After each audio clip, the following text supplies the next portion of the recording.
You know what? We're all a bunch of fucking assholes. You know why? You don't have the guts to be what you want to be. You need people like me. You need people like me so you can point your fucking fingers and say, that's the bad guy. Money gone, fuck friends. I need a homie that know me when all these motherfucking cops be on me. I got problems, ain't nobody calling back. Now what the fuck is happening with my ball and cat? Remember me, I'm your homie that was down the broad, sipping Hennessy, hanging with the clowns and all. We used to do was drink brew, screw, and come and knew we had bitches by the dozens. Oh, we fucking cousins, you can throw your middle finger if you feel me low. A nigga just got paid and we still was broke. It took time, but finally the cash was mine. All the rewards of a hustler stuck in the ground. Look around, and all I see is snakes and face, just like scavengers waiting to take a hustler's pace. And when you stuck, where the fuck is all your friends? They straight busted and can't be trusted. Fuck y'all. I told you, right? I told you, don't fuck with me. Don't fuck with me. Fuck all y'all. Right, you stupid fuck. Look at you now. Look at you now. Fuck all y'all. I told you, right? I told you, don't fuck with me. Don't fuck with me. Fuck all y'all. Right, you stupid fuck. Look at you now. Look at you now. I'm sipping Tangeray and juicing what's the use, cause I'm a hopeless thug. Ain't no love, reminiscing on how close we were way back in the day, before they put the crack in the way. Hey, how much money can you stack in the deck? It's getting rough, collecting calls for my niggas and guts. I recollect we used to ball, now just living's enough. I stand tall in the winter, summer, spring, and fall. Love for life, sprawled all across the wall and all. About my dollars, make me wanna holler, drop an album, sell a million, give a fuck about tomorrow. I know it's getting crazy after dark, these moms keep on huffing and puffing. Ain't no fear in my heart, what's going on in the ghetto? Still struggling, strive, I still roll with the heater, smoking chocolate top. In 94, I'll be going solo. Too many problems of my own, so I'm rolling dolo. Fuck all y'all. I told you, right? I told you, don't fuck with me. That's Don't right. fuck with me. Fuck all y'all. Right, you stupid fuck. Look at you now. Look at you now. Fuck all y'all. I told you, right? I told you, don't fuck with me. Don't fuck with me. Fuck all y'all. Right, you stupid fuck. Look at you now. Look at you now. I went from rags to riches, quick to socializing with the baddest bitches. Went from a bucket to a rag with switches. I'm seeing them around the corner. I'm pumping Doria, doing 90 cause I wanna. I'm getting high like I said it was some chocolate time. Mixed in some Indonesia. Watch me fry, and even though I know the cops behind.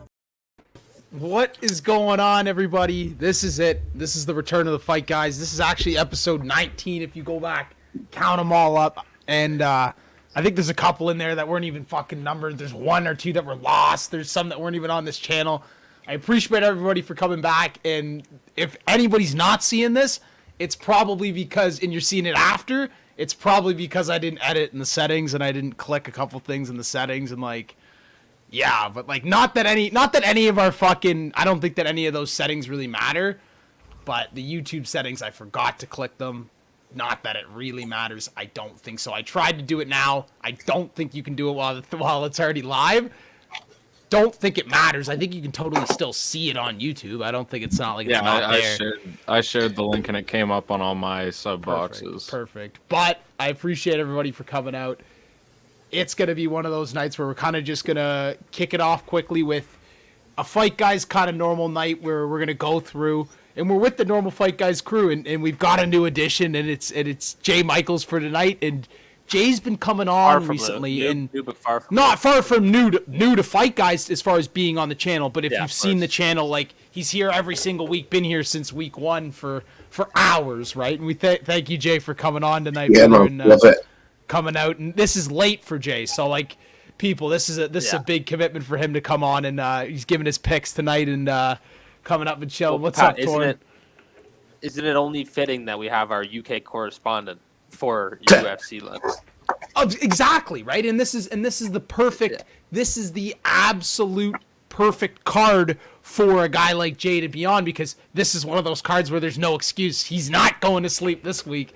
He should not be asleep by the end of the card. Exactly. I'm only 4 hours in front now. Yeah, exactly. Oh yeah, the fucking stupid hour. Stupid fucking hour. Forgot about that. Yeah. And then obviously the return of Douglas Vegas. Doug, how are you doing, sir? I'm doing fantastic. Anyone who's been following me knows I've been pumping out the MMA content lately.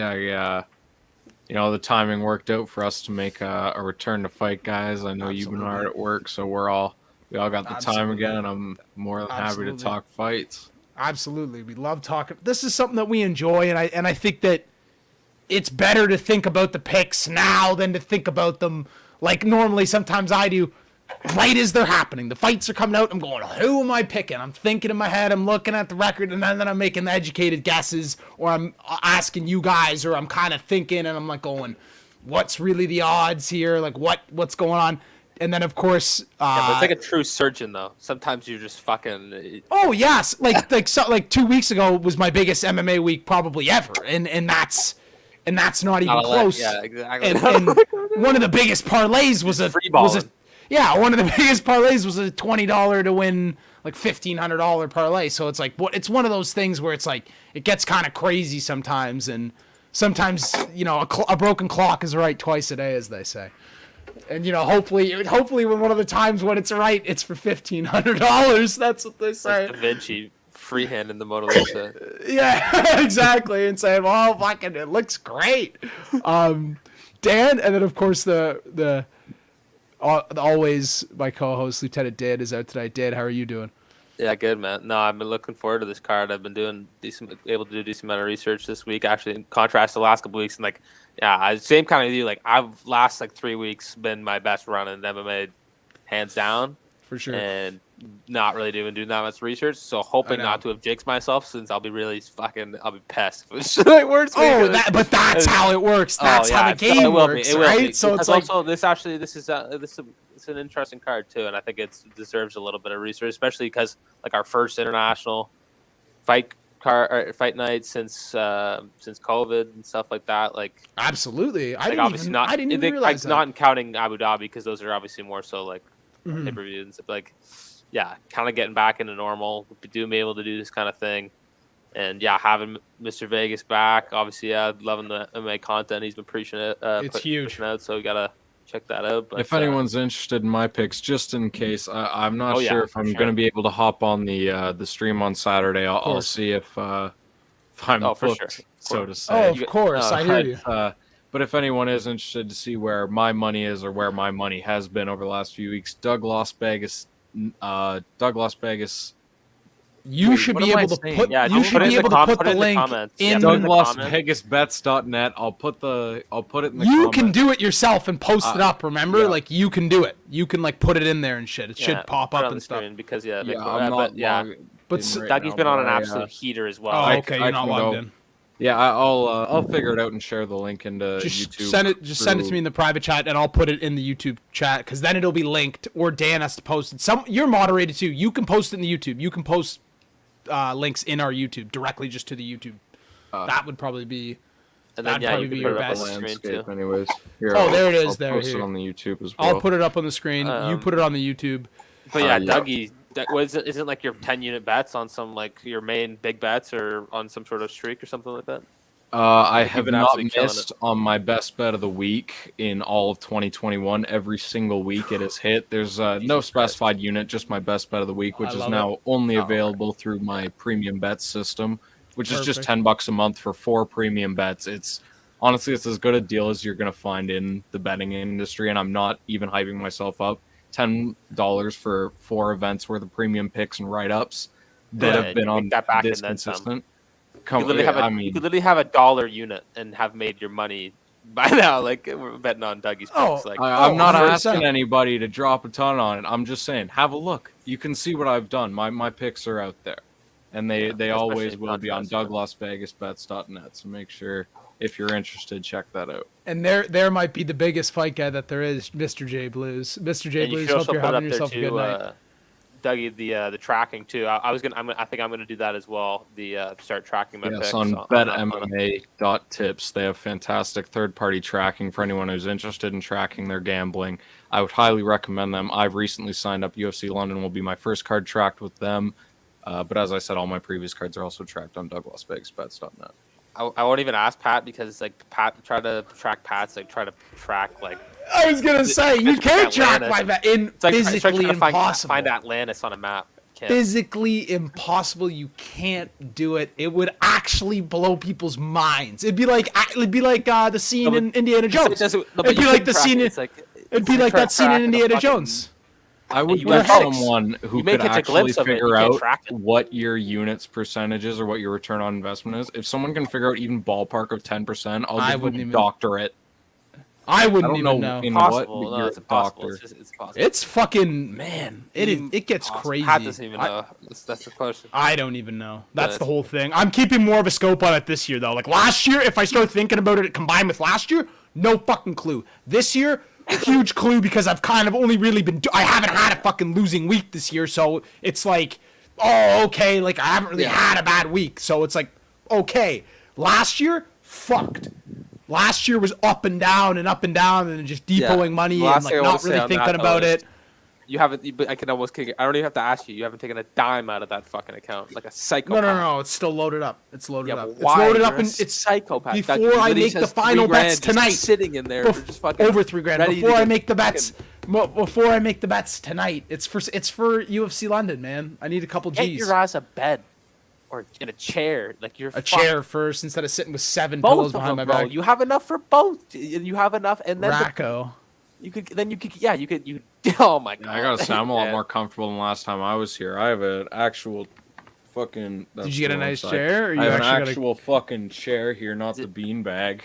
There we go. I'm actually sitting on something for the first time in Fight Guys history. The beanbag was fucking legendary. Okay. You couldn't actually tell how tall Doug was sitting in the beanbag. I was slumped way down back here. Okay, we gotta start the card. They also have a shit one. Yeah, we gotta start before. That's I also have a shit one. You still with us, Jay? Jay, you still with us? Yeah, I'm just listening, man. Okay, let's get it going here. Let's get into this card. We got 13 great fights, or maybe 12 fights now. Unfortunately, yeah, all right. 12 fights now. I'll start with that. Literally, the fight I did the most research with. You go. Canceled. No, it doesn't matter. So it's gonna take us. I literally watched. I was telling Pat. I literally fucking watched his entire goddamn career, every single fucking Vince Morales fight since his Contender Series banger against Domingo Pilarte for nothing. I'm pissed. Yeah, so Vince Morales versus Nathaniel Wood. That's a fight at 100. What was a fight at 135 pounds is now off, wiped off the slate. That was supposed to be our second fight of the night. Yeah, it was.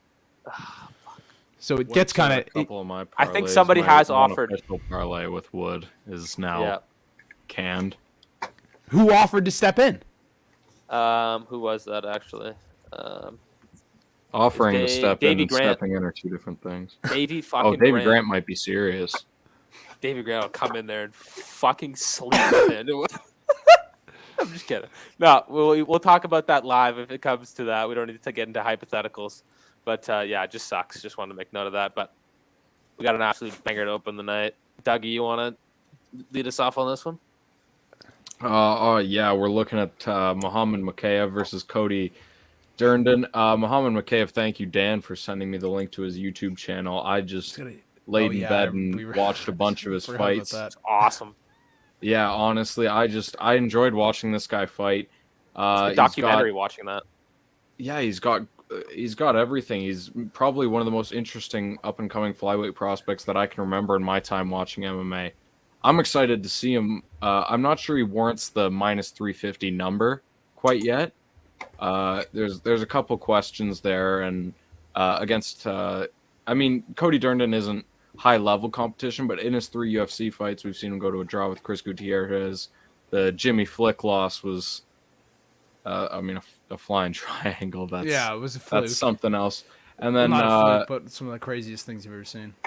Yeah, no, and then go buy the book, people. The book's coming out, by the way. Sorry about that. The book's coming out, by the way. Jimmy the Flick's book is coming out, by the way. Jimmy the Flick.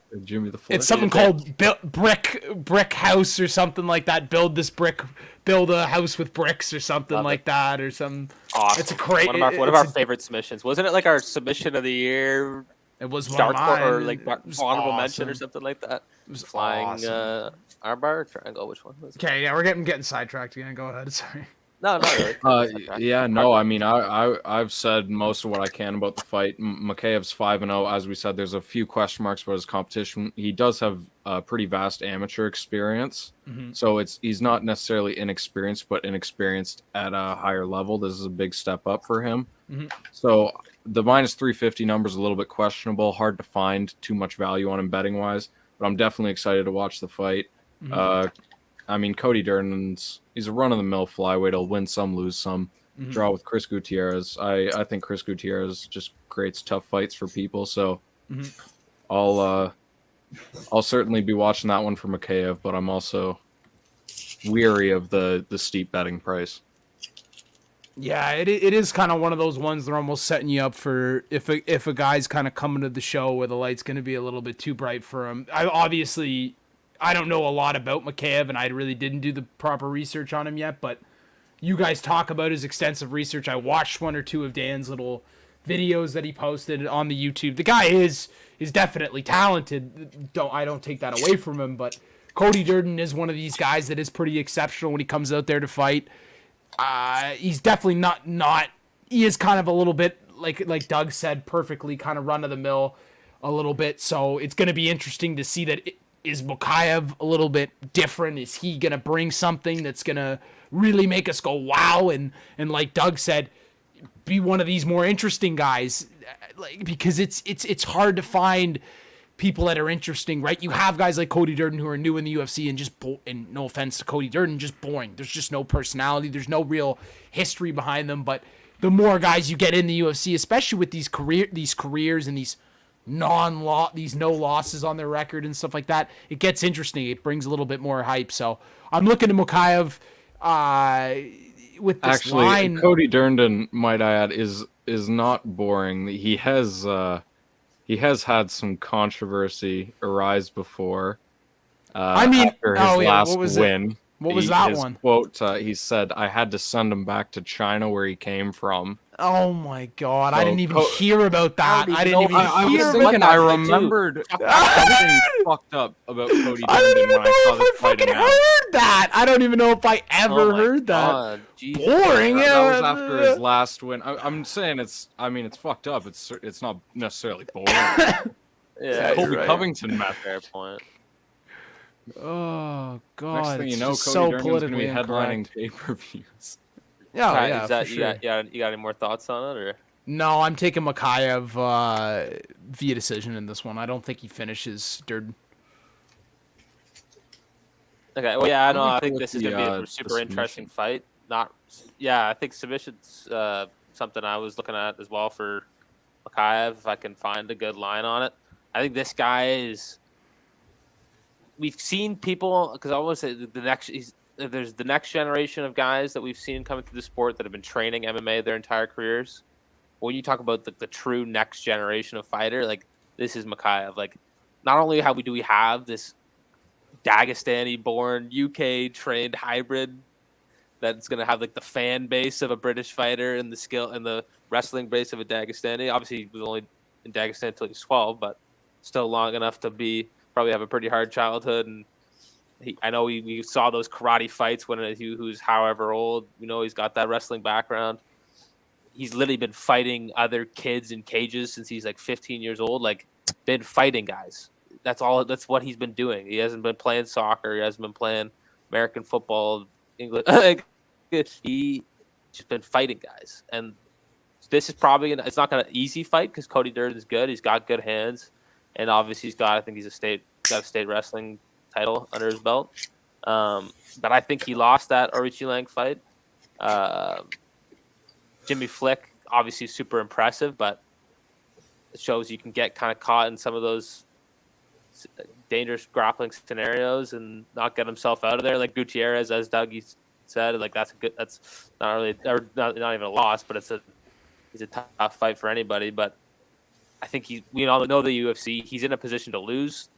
Minus 300 line, yeah, not something I'm betting on straight, but if I get a good submission line, I've got a submission line here for you from betonline.ag. Plus 225. Yeah, I'm betting that. Because guess what? On points is plus 200. For Pat interested, KO is plus 365. I'm gonna take the. As soon as that comes out on Betway, I'm putting a unit on submission. I'll probably bet because if not, I'll bet the finish because my kind of logic is. Let's see. Yeah, it's not going to be an easy win. Get a finish line. I'm sure it's not going to be an easy win, but this is going to be probably the best line we're going to get on this kid until he fights serious competition. Minus 110 inside the flyweight. It's not going to be that long, right? Like, there's only so many people he can really beat, and considering the activity that he's used to, like, this is obviously there was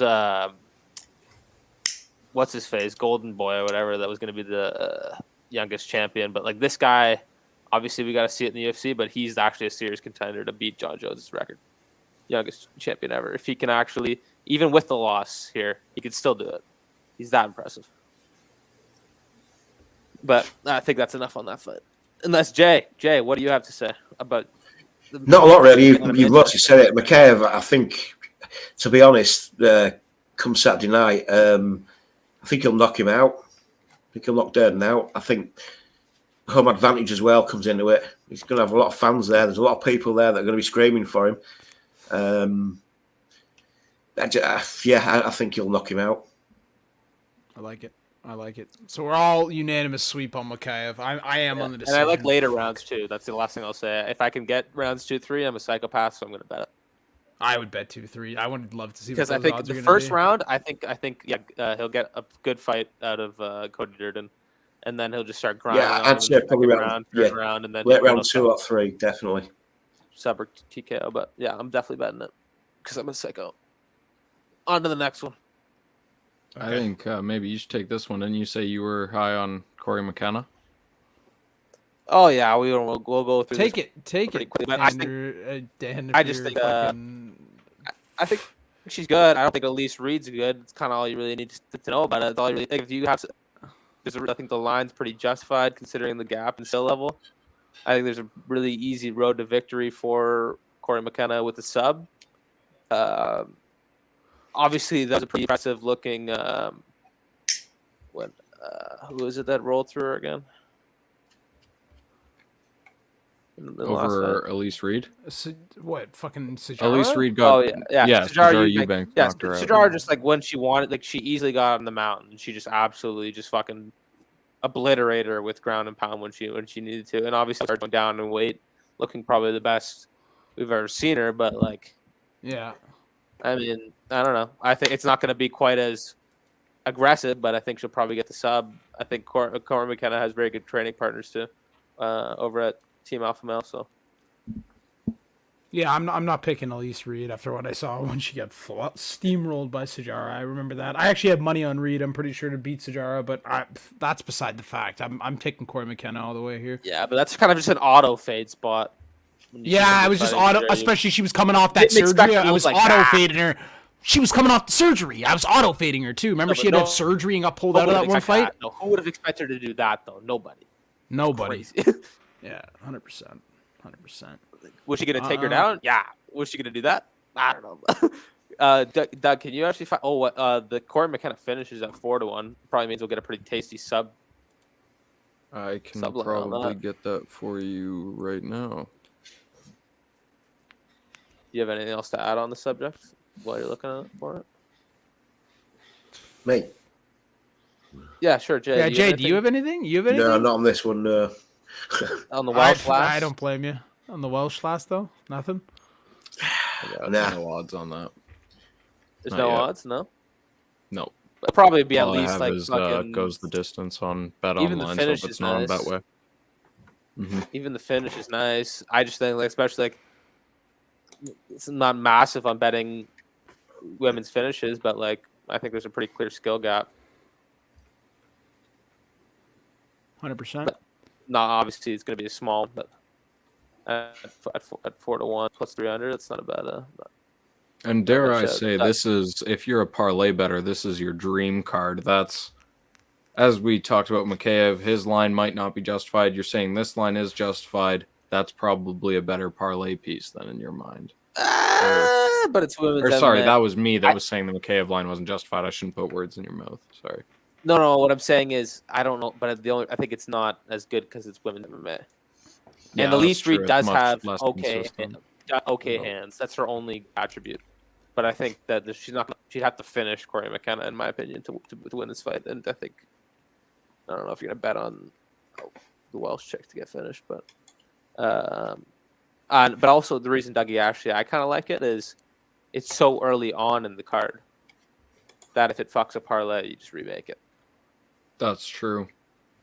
But the Like Mikheyev one is the first one too, so. You put both of those in a parlay just to juice it up a little bit, and either one of them loses, then you just remake it. I'm confident in both of those picks. You can just do that. This is one where you can get creative. I've used a couple the submission and the no. Just add Mikheyev and McKenna to like a parlay. If you're making like a unit parlay, just put or like a half unit parlay. Just throw them in. If it loses, just remake it. That's what I'd fucking do. I will note: be careful. Don't put all your eggs in one basket with parlays. That's never a profitable strategy. Definitely do not have McKenna in all your parlays. I'll say that for sure. It's women's MMA. You never do that, no matter who the fighter is. The only person I think that's in. I don't even think he's in all of them. Is Ilya Topuria for me this card? Oh really? Yeah.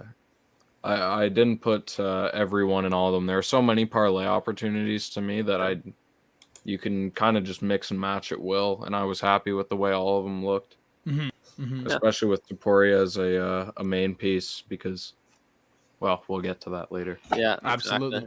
Absolutely. We're getting there. We'll get there soon. Absolutely. On the next one, we got Jack Shore and Timor Velve. I mean, this is going to be a dicey one. Like, I mean, a dicey one as far as like both guys. Like you just they're both very heralded guys as far as in their divisions in the UFC. I mean, the Velve fight, I always talk about the Trevin Jones loss because he got fucking knocked out by Trevin Jones. Let's not forget that 5-star from last weekend. After almost murdering them, though. After pretty much finishing him in the first round. It's 5-star. It's 5-star. Yeah, but like 9 out of 10 judges finished that fight in the first round. 100%. Dougie? You're probably right. Probably right. He had him dead to rights. He was literally like when fucking fought Trevin Jones. Crazy. I know you didn't rewatch it. I rewatched it this week. It's crazy how fucked up he was. Crazy. I saw the. He just comes back and fucks him up. Yeah, it was awesome. It was one of my favorite MMA moments ever. But nonetheless, Timor Velve is one of these guys. He's coming off that majority decision over Jaime Barcelos. Martin Day getting that win, which is nothing impressive to me. And then the Trevin Jones fight, which in hindsight, Trevin Jones is good, but he's not a world beater. Jack Shore, on the other hand, I've been watching him since his Cage Warriors run, since maybe his 8 or 9 fights into his maybe less into his Cage Warriors run. And like this is a guy who I've seen come all the way into the UFC. There's a little bit of fansmanship here and a little bit of favoritism on my part for Jack Shore, but I don't know. I'm a real big fan of his. I'm a real big fan of his corner, that being his father. And I don't know, man. Like, there's just something about this kid that I like. And I do think that this is a guy feeds 100% off of environment. This is going to be a huge environment for him to come in there and beat Velve. And I don't know, man. It's going to be a real nail biter of a fight here, and I'm going to be sweating my balls off for this one. I can just feel it. I can feel it. I'm taking Jack Shore. To win a decision over Timor Velve. Oh, go ahead, Doug. You go first. Yeah, I'm just as pumped for this one too. Honestly, this is this card I looked at and I saw Jack Shore as an early underdog. I think the same as a lot of people did. I held off because Valiev. I was pretty high on him as well, and we talk about the Trevin Jones knockout. Mm-hmm. It doesn't concern me that much because Jack Shore is not going to knock him out. As much as we like Jack Shore, we're high on him. He's not going to knock him out. We have to look at both of their path to victories. I definitely see this fight going the distance. I think we're going to see as fun grappling exchanges as we're going to see in a long time. I'm very high on Jack Shore's grappling. As for the fight, the cardio's huge too. 100%. His cardio's huge. As for the fight, I'm going to call it a coin flip. I'm telling you it's going to the decision, and because it's a coin flip, I'll take Jack Shore by decision at plus 240 on Betway right now. Beautiful. I love it. I do have a free play on that of 2 units. I love it. This is my favorite when I can go against both of you guys, especially when I get value.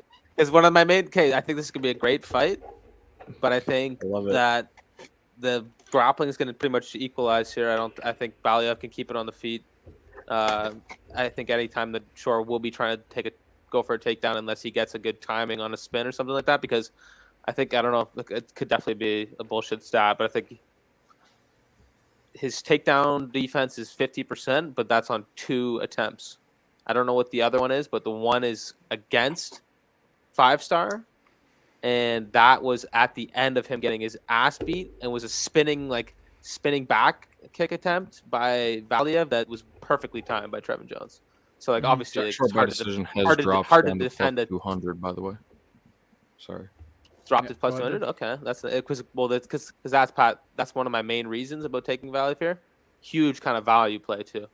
Jack Shore. Valiev on points makes sense because it's at plus 130. So the bookmakers say most of the time it goes the distance at minus 225, and most of the time Valiev wins that. So the most likely scenario would be Valiev by decision, as you've said. I'm going with the value pick and Shore here.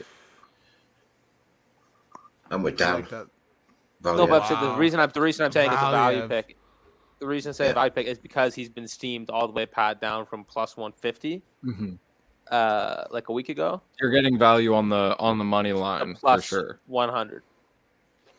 Yeah, but I'm saying this fight's going to take place on the feet. Timor Valiev, I think, is a league ahead of Jack Shore in striking. I would agree with that. He would have to maybe he wins it by having exchanged up against the fence, where he's just controlling it. But I think Valiev's too smart.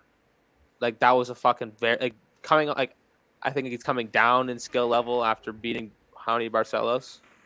Yeah, if you're telling me I can get this at pretty much pick 'em odds, I might have to lay 2 or 3 units on Valiev here. Just all the UK fans are just giving me this kind of value enough to, because I was gonna put money on him at 1.6 to 1 and just say fuck it, I think he's better. But this is perfect scenario for me. I hear you. There you go. Put a little taste on the decision too, but there you go. I'm gonna get fucked though. I'll get fucked on a split decision. I'll mark it down right now. You better if watch you're out. Looking for another potential piece to add to your parlays here, I would also say this fight to go the distance at minus 225, not a bad option. Absolutely. You could put that with Makayev fight not go the distance either, because realistically, you could also see Makayev getting clipped by Durden. That's kind of or submission or the clip. I might do that parlay, but as an early one, what would you get for that if you do those ones? If you go, let me have a look. What, this fight to go the distance and Makayev to not go the distance? Cocky, but you would get. The fuck is it not showing me? That's stupid. It didn't add that to bet slip. Stupid. Jay, you got anything you want to add on this fight? No, not really. No, I think Valiev points, as Doug said, it is a coin toss, but I just think the experience there will just tell at the end. But then again, with the home crowd and things like that, depends how pumped up he gets. Nervous energy going into it. Do you know what I mean? So yeah. Well, Valiev has higher level experience. Yeah. So I'm with Dan on it. I think on points. Well, actually, that might not be the battle layer right there. It's plus 140. Those two, that might not be a bad parlay for you to make there, Jay. Because Dougie, a little bit of a backstory. What have we gone to here with Jay? It's a true testament to the run we've been on. What did he start with, and what is he at now, as far as his bankroll? I think he's at 6. But I only bet $1 a go. I know exactly. Yeah, what did you even bet last week? You start with maybe $10, and we just I started with $2. Parlays. He's come up all the way to 60. And the thing is, once we get it up to around $5,000, we're gonna use it to buy yeah, we're buying tickets across the pond. It ain't cheap, bitch. We're going on a trip. You're joking? I could have got across to Canada last week for return for 300 quid or something. It was. We're going all expenses paid trip. First class, man. First class, bro. But First class. We might need a private jet to sneak all the weed Yeah. I'm bringing. Yeah. he's got the- Jay's PJ. got the weed. Jay's got the weed. Oh, we're PJ. good then. We're good then. We Yeah, need there's plenty of PJ. weed. Don't worry about that. Oh yeah, this has been a But large debate. that's not a That's bad been a large parlay. debate. Plus 140. That isn't a right bad. there. That isn't bad. I like that plus 140 actually a lot. Like, that's something I should probably just slap $100 on and just say fuck it right there. 100. I don't know if I'd go that steep on the first fight. I think that fight's gonna go the distance. I think that because of fight could go the Valiev's distance. chin, though. Valiev's chin. I don't even. But just in case, no. But Valiev, because I don't know. It's probably pretty safe. I don't know. 100. Yeah, you could. That's. I don't know. I mean, if we're looking at them both from a durability perspective, Shore doesn't put out that much to finish him because he's not necessarily a knockout guy, and the submission defense on Valiev is there. And when we look at Shore's durability, we haven't really seen it tested. But the one thing you can often tell someone's durability off of is cardio, and if we know he's got cardio, it means he's likely got good recoverability and other things. Both these guys have great cardio. This is gonna be such a great fight. Mhm. Yeah. Okay, I'm putting 2 units on it. Absolutely. Jay, you want Pat to put some on that for you? No, I'll finalise mine sort of probably Friday. Perfect. Okay. Okay, We've so gotta wait till- on to the so next odds- one then. I'll change. Odds will change. That's true. On to the next one. Nikita Krylov and Paul Craig, a.k.a. the Bear Jew. Dog, at this rate, I'm actually going to get Valiev. I'm going to wait, actually. I'm going to get Valiev at plus money. By You will get Valiev You at plus might. money. You You will might probably get him at plus money. At least I gonna think wait. it could close at 115. Especially after I slap a hot Jibo No, because on especially Shore. This has been There's a the lot start. of price money going on. Most people aren't There's a lot even of price betting, money going on in the betting next couple yet. of days. Vast majority Oh, of the there will be public is betting tons, in the Jay. You're next- right. Tons. Yeah. A So it's- 15-0 Welshman? Come on. Yeah.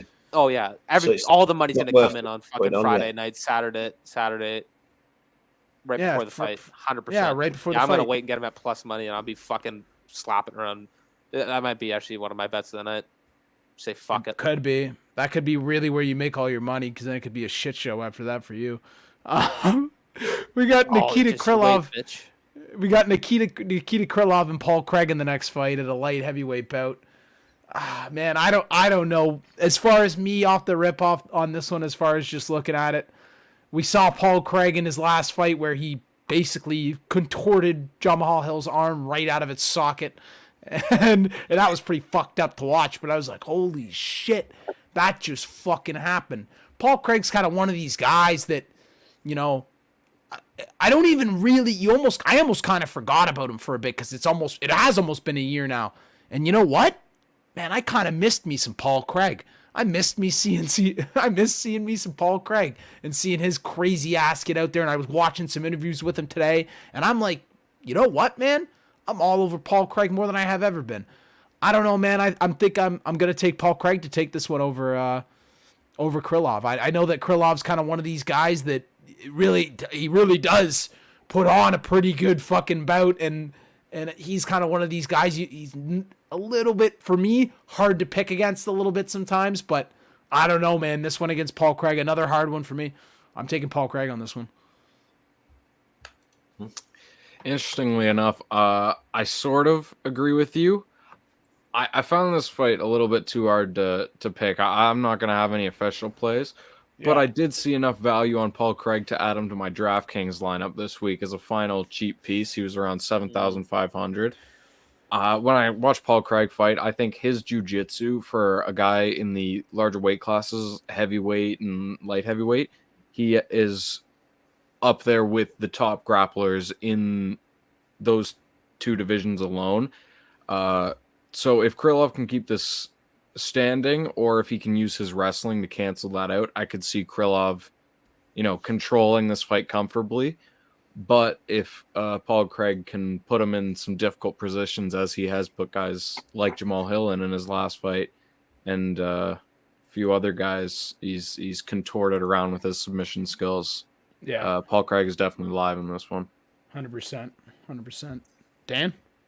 Yeah, it's like similar to Doug. It's a tough fight to pick because I could definitely see Krylov squeaking out a decision victory, just landing the cleaner shots and the striking.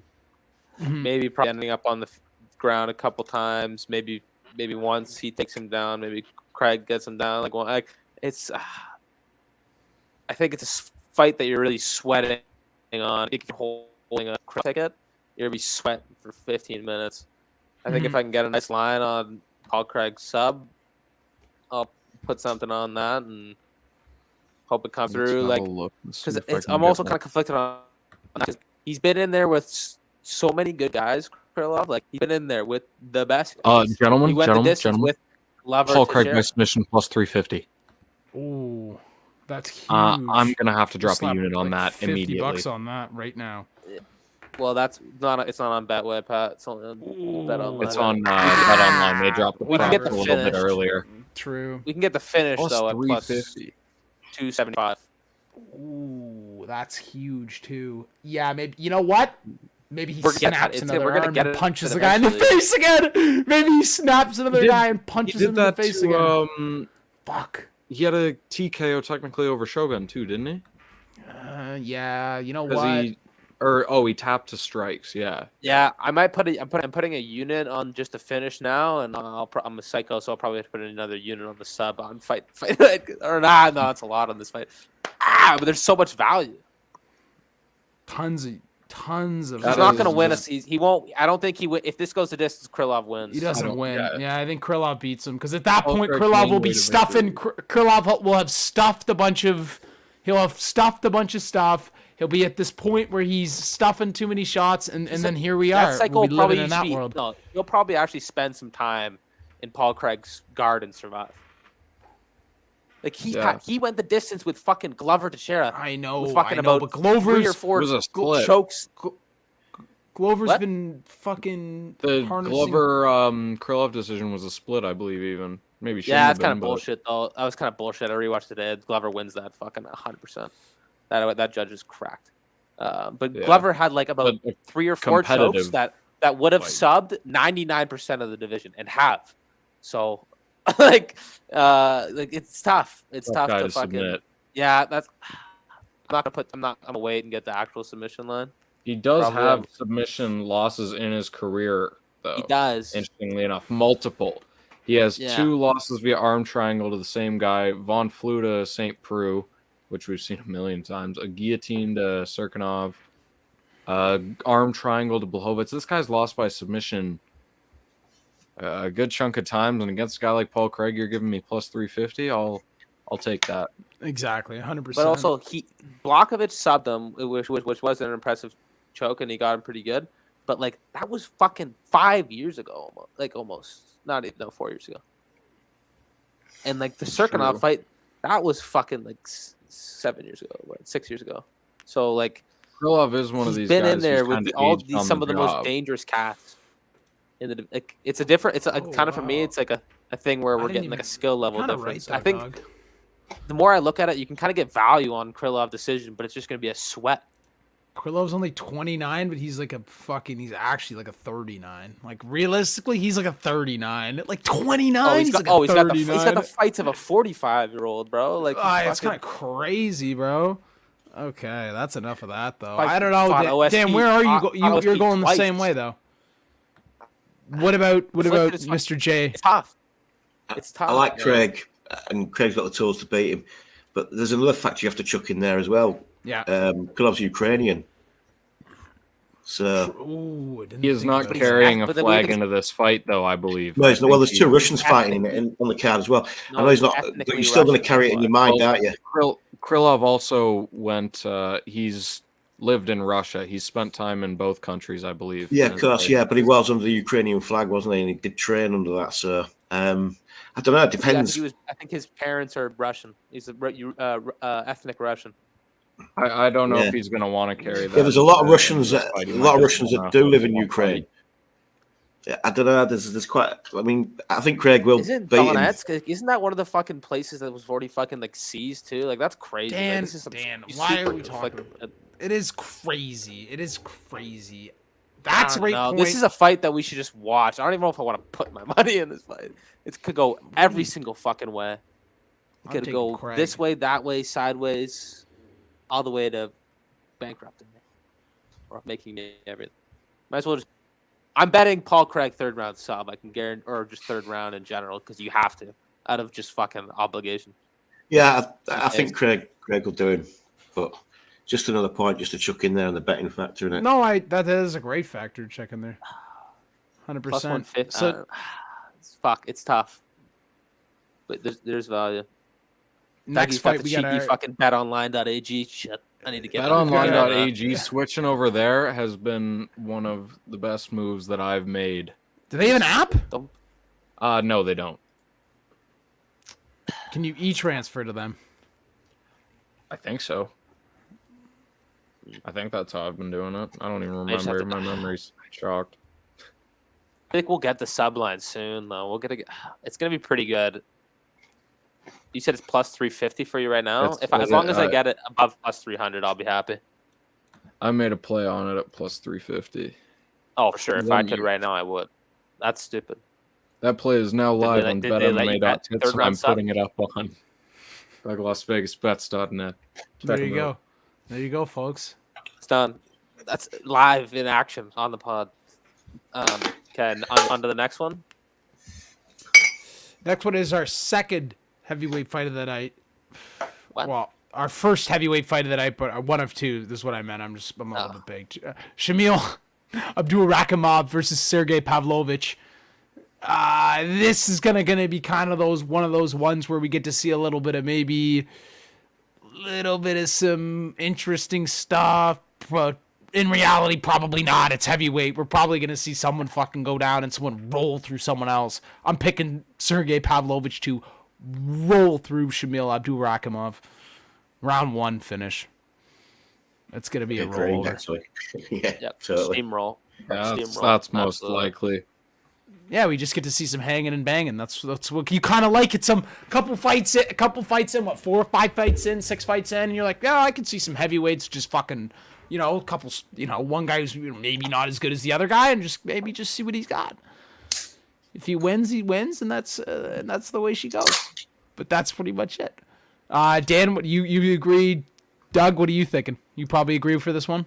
I'm gonna agree. I don't like betting on heavyweight fights like this just because they're the most random statistically in men's MMA. So I'm probably gonna avoid it. But yeah, that's the way I think most see this fight going. Absolutely. Fuck. At the same time, he's just been getting fucking canceled ass bouts since October 2019. This motherfucker. I'm not betting a dime on him. That's for damn sure. I haven't done a lick of research on this fight. Because I don't think it's one you should just stay away from. I don't think that. I think the Maurice line's Green probably fight was justified. Total. When we watch the fight, it'll probably be like, yeah, that guy should be minus 1,000 or whatever. But like, I don't even know. Him, but like, no, but I'm saying it's possible. But like at the same time, like this motherfucker hasn't fought in 3 years. That's what I mean. I remember. I think I remember the Maurice Green fight, losses to not Curtis impressive. It was not impressive. That's not that fucking. Like, you beat Tybura. The Maurice Green fight, I feel like he gassed and just finished Maurice Green, if I'm remembering correctly. I remember that Maurice Green fight, too. That was a bad fight. The way to describe it is it was a Maurice Green fight. Yeah, exactly, right? So there's a reason we don't see him anymore. It's true. Rip. This actually might be a show me spot. I'll probably actually bet on the fucking underdog. Fuck it. You can finish. Honestly, if you can fucking finish Martin Tybura, you can probably finish this guy. Well, this is not a valuable parlay piece in my eyes. I'm leaving this one out of my parlays. Actually, maybe the fight not to go the distance. What's the fight? No. That could be interesting. Actually, the under, maybe the under minus under 1.5. Like it's probably it's probably could also turn into just a swap fest where they're all missing bombs until the point where they can't land anything powerful enough to knock the other one out. This in his last 4 fights, this guy's either been finished or finished in the first round. Pavlovic and it was the second round in both of Shamil's losses. Or is that on the right side or the wrong side of 1.5? Look at that. Where the fuck? What camp is that? Yeah. Wow. Wrong side. Most of them on the wrong side. Isn't that right side? What are you saying? The right side of the wrong side of under 1.5? That's what you just asked, right? Like in the under 1.5 would have hit in both of those fights, right? 1 minute and 23 seconds into the second Yes. round and 2 minutes and 22 Wow. seconds. Under one and a I'm half. stunned. Bucket. Okay. But then you zoom out a little bit. The next two that he had before that is two wins. Recent Round history. 4. This Okay. fucker's just getting older, though. How You're old is right. he now? I'm doing that thing. You ever watch fucking? He's 40 now, Doug. He's 40. You automatically I bet the know. under No, 1.5. I'm making. You know, you ever watch a Gianni the Greek thing? He always says like, you always zoom out. It drives me fucking crazy when he does that with like 40-year-olds. He's like, you zoom out, and in his last 12 fights, he's 6-6. That doesn't cash out. His last 6, he's 6. Sorry, that drives me fucking crazy. Fucking. I think that'll get Pavlovic. steamed down even more by fight night. I think that's pretty. I think the under 1.5 is a good pick. That's how I about they think both it win, they is, both too. lose. I think it is too. In a fight where I'm not confident enough to bet on Sergey, that's what I'm betting. This next one, I'm gonna let one of you guys take it off first. All right, instead. I'll do it. You, I'll do it if we get the Mr. Finland photo on the screen while I do it. I can do such a thing. That's, I'll do it. You that's just the only you demand. go. Doug, you should Just have go made right it now. left.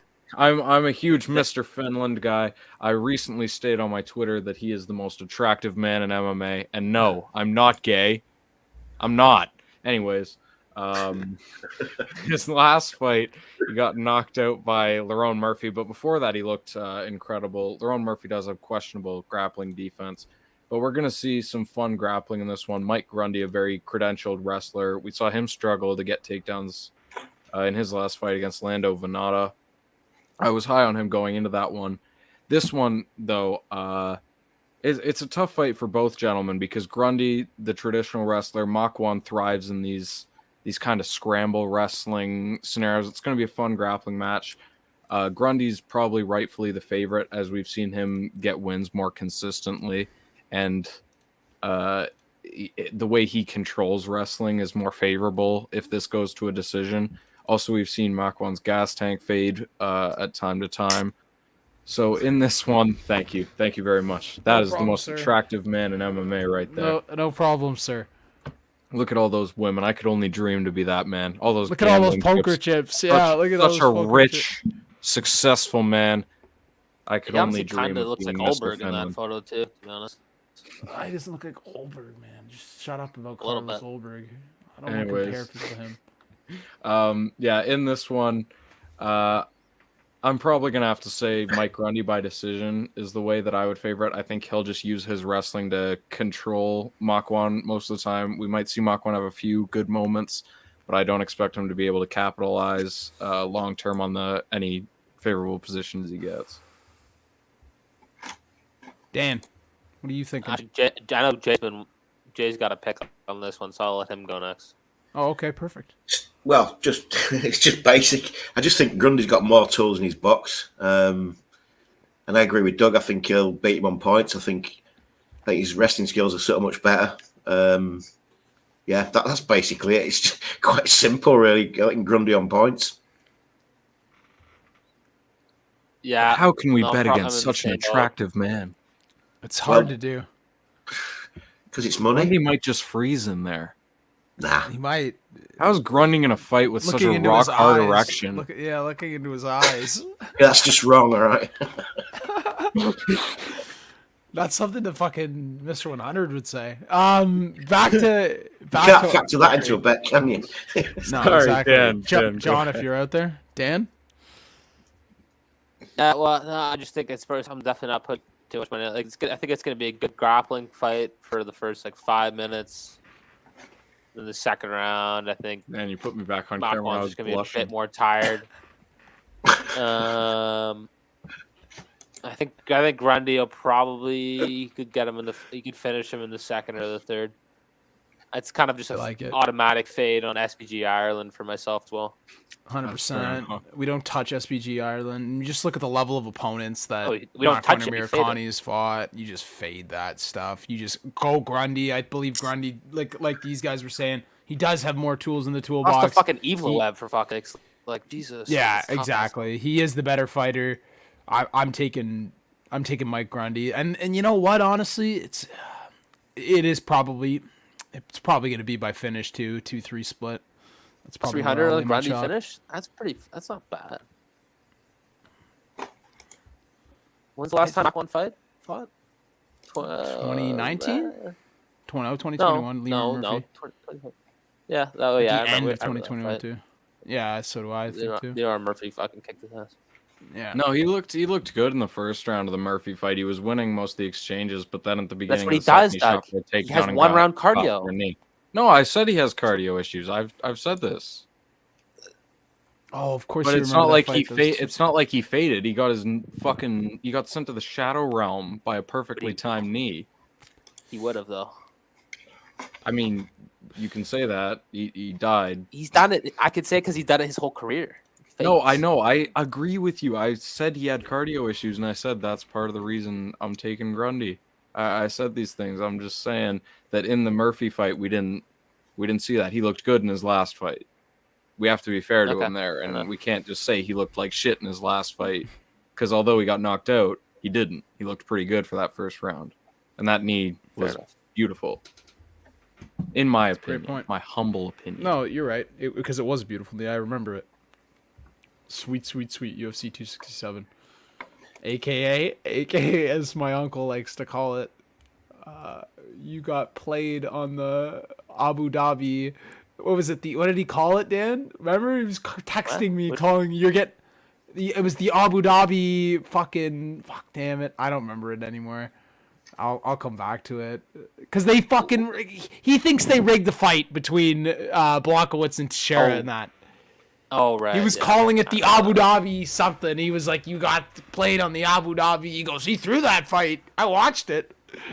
But yeah, nonetheless, let's go to the next fight. Finally on the main card now, Jai Herbert, Ilia Topuria. I know Doug's pretty high on this one again. I'll kind of kick it off a little bit. I'm just going to talk quickly about Jai Herbert, Ilia Topuria for like 2 seconds. Honestly, I'm kind of high on both these guys. Like, I really do like Jai Herbert. I think that, there is a little bit to be said about the guys that he's fought and what kind of has happened in his career so far, and I'd like to see a little bit more from him at this point, but he's the thing is he's kind of one of these Cage Warriors guys, and I either really can like them and they either really have a really successful career in the UFC, or it goes kind of the other way and you're like shit, and they get kind of lucky and maybe they just have no fucking wins in the UFC, or they get one now and again, and then they get matched up against some real competition again, which he's getting Ilia Topuria. Topuria doesn't fuck around. I like Topuria as well. I think he's one of the better guys in the UFC right now at the moment. I'm taking Ilia Topuria all the way here to go through Jai Herbert. Just show him different levels. We're going to see completely different levels in the game here between Jai Herbert and Ilia Topuria, that's for sure. That's my opinion. I just want to ask Pat, how do you think the height difference is going to play into it, or the reach difference? Because it is Topuria coming up in weight on short notice.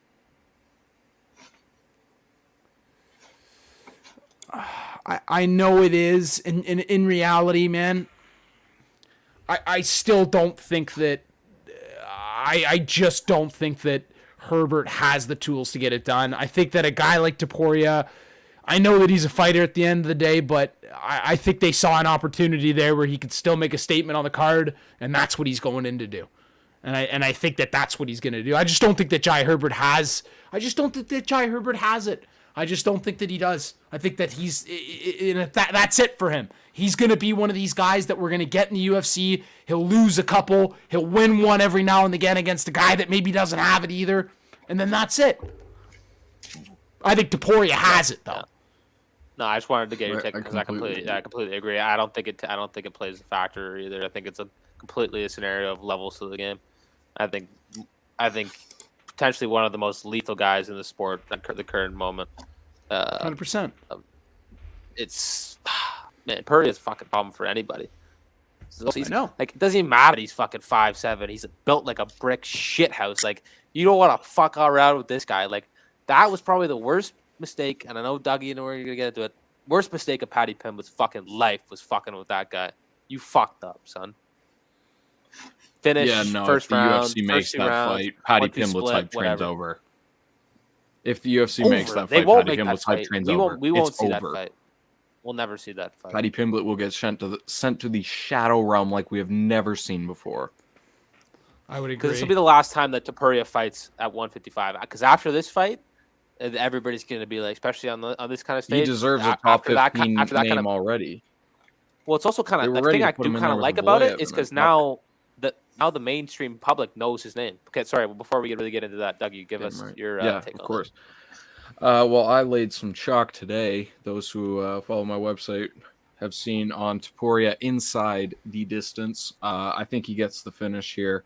We've seen Jai Herbert finished by a couple of tough competitors before, and despite the move up in weight and the slight size difference, a size difference hasn't scared me in recent history. I took Saryukin over Alvarez despite a massive size difference because I saw a skill gap. I see an even larger skill gap here. Size difference doesn't change it to me. Topuria's a finisher. He's a killer. We've seen Herbert finished. I expect nothing but domination from Topuria. Like I said, He's my safest play on the card in all my parlays. I'm the proud owner of many Ilya Topuria NFTs, part of the Topuria takeover. Yeah. Love that shit. Yes. I love it. All in on Ilya Topuria. Perfect. Jay, what are you thinking on this one? Yes, everything's been said again. I mean, Topuria was the first name I actually wrote down on this card. Perfect. There you go. It's just too much. It's class, full stop. Way too much for him. And I think he'll knock him out. I think he'll knock Herbert out. Perfect. I love it. I think we're all agreeing on that one again. That's a beautiful one. There's a couple. One thing on that, like especially like rewatching, like after watching David Jackson have a good performance last week, watching what Topuria did to him, it was like fucking like it's kind of fucked, bro. He gave him zero respect and just beat the absolute shit out of him. Like watching to that, listening to that fight, and like it being in the like it's gonna be great. Having the fans there for him for a fight like this and getting to see him, but like. That in the Apex, listening to those shots and knowing the level of jiu-jitsu this guy has as well, like this guy's a serious contender to be a champion. Like, he doesn't have any flaws, and like at 25, consider he's got a decent amount of experience under his belt. Like, this guy's the absolute limit for this cat. And I think that I might lay the chalk as well. Dougie, how many units you put on that? I think I put 5. Yes, 5 units on Ilya Topuria inside the distance at minus 200. Might have to fucking join you because I'm thinking I might put that in a part. Since I already had it just in an active bet slip, I could do that with the finish in the Pavlovic fight. It also could be one of those scenarios. It could take a feather out of the cap of my guy CJ Safdie. Been fucking balling recently. With his PRP plays, like do something where I do those two together, and then I also add my 2 pretty confident picks in McKenna and Mokaev. I'll get back to you guys. I want you get all that together because it's a chalky one, but that's a pretty good prelim parlay. Like I said, this card is a parlay bettor's dream. There's so many options. Or nightmare. We hasn't happened yet. True. Looking at it on paper, but as we know, on paper things don't always play out. Be a fucking poor man on poor ass. That's what they were. Obviously, curse you, Douglas. What are you? Okay, that's just blame me for plus all plus 350 on that parlay with Mokaev, McKenna, the under 1.5 in the heavyweight fight, and Topuria finish. That's very good. Indeed. I might put a unit on it. And I may lay the chalk because that's going to get steamed down. I know it is. So you're taking who are you taking? You're taking Mokaev. Corey McKenna. You should just type it. You can try to type it in 2 seconds. No, fuck you. So I can put up on the screen. Finish and the under in the heavyweight fight. There you go. You guys heard it here. He repeated it twice. Oh, fuck. I might just have to lay the chalk. It's not even that much though. Like, he's all fired up too. Like Paddy Pimblett's all fucking under his skin. I have already the parlay. You had the unfortunate about some cancellation in your parlay. I was very close to telling you on that, but I did have my obviously reservations with Vince Morales and his potential to end the fight. Did your research on him? But fuck, I think what do I have it right now? I think I have. I have Makayev, Pimblett, and Topuria. Which is another good down. option. I am at 1.22. He's at 1.18 to 1 now. Jesus Christ. Yeah. Let's fly through this Molly McCann where he's fight. got what 8-inch reach disadvantage. It's just kind of crazy. It's I'll keep it a buck. I didn't do any research on this next one. Yeah, I didn't either. That's why I said we're gonna fly through it. On Molly McCann, the one to Carolina. Oh, yeah, for sure. Meatball, I think I might actually be taking McCann on this one. No. I said that as a joke. I'm not taking meatballs. Fuck no. I might actually be.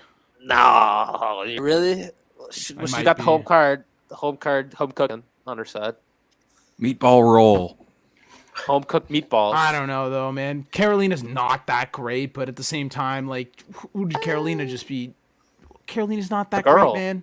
She just beat our girl. Yeah, but she beat Godinez off the short notice. Up weight, basically, like, whatever, right? 9 days or whatever, right? Like, just fought someone who fought 9 days ago, like, whatever. It's fucking kind of like sloppy seconds, but whatever. I don't know. Lost money on it. It was still kind of impressive, though. It was. Carolina's not really bad. She got nice length on her. She does have nice length on her. That's kind of her asset, right? So, I don't know. And there's also been there's been some nice movement. I'll get back to you on exactly how much, but I think Meatball was a pretty decent underdog, actually. Not decent. I think it was really? a plus 110, plus 120. It's been flipped. So it's like, there you go. We're going to be sitting there. We're probably going to get fucked on the cards, but you can take it. I don't know. I hear you. No, definitely don't invest too much. Meatball could have a good fight. I think I'm going to be taking... I don't know. Yeah, I don't know. It's going to be close. I think I might take McCann. We'll see. It's going to get close. I'm not really too invested in it. I don't know if you guys even have picks on it. You don't even have to. I might even just avoid it at that point in the night. So many other good fights. Haven't really looked at it. I'd probably go with Molly McCann, just looking at the level of competition we've seen between the two recent runs. Yeah, I'm not making a play on this one, though, for sure. Yeah, I would agree. Jay, you making any plays on this one or no? If I was going to do it with McCann. There you go. But I probably won't, no. True. Fuck. Like, it's another scenario where I'm going to get fucked in the cards. It's going to be like, oh, well, shit, should have done it. It is a card fucker, that one. It really is. I'm not going to put anything... I mean, if I get a line flip, I think that fucking, I don't know. If you get a girl with 7-inch reach advantage and she's a fucking underdog, like, yeah, I'll fucking take a little small stab on it. My pick's Carolina. I think Carolina's in one of my backup DraftKings lineups just because she was really low priced for a slight underdog. There you go. Usually what I base it on, just leave it up to statistics rather than my opinion. Yeah. Why not? She'll probably win and she'll get fucked in the cards, but whatever. On to the next one. We don't need to spend any money. Yeah, it's what we call it over here is called a coupon buster. It's what we call a smoke break for Patrick over on this channel. Exactly. On to the next one, though. I won't be missing this one. Gunnar Nelson, the return. I feel like it's been a little bit too long since we've seen him against Gilbert Burns, and fuck me, man. I kind of do miss me a little Gunnar Nelson as well. Edwards? No, it was Gilbert Burns. Oh, yeah.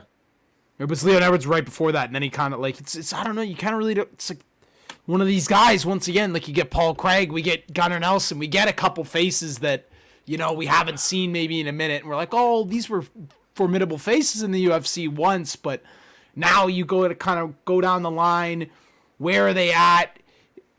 I don't know, man. I see Gunnar Nelson as one of these guys who once in his heyday was a king of kind of movement and deception and being able to hit you where you couldn't really see it coming. And I don't know if that speed's there anymore. And I don't know if it's after especially this long of a layoff. When he lost to Gilbert Burns, I thought he even might have been done.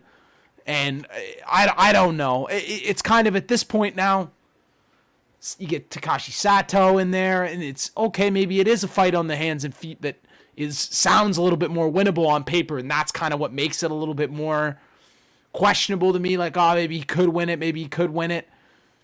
I don't know, man. This is kind of one of those ones. I'm probably going to be more laying on the line here with a guy like Takashi Sato. I don't think that Gunnar Nelson's going to have it. Once again, fade SBG.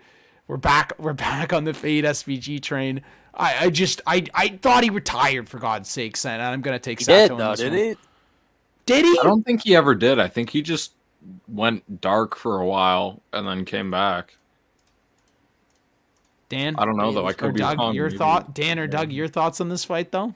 I'll give my quick thought. I don't have too much on this one just because I really don't like the line. I haven't even looked at it. Yeah, he's a pretty big favorite, minus 350 according to Tapology, although that's not on any bet site. Yeah. I will be outsourcing on that one for sure. What the fuck are they thinking? Whatever.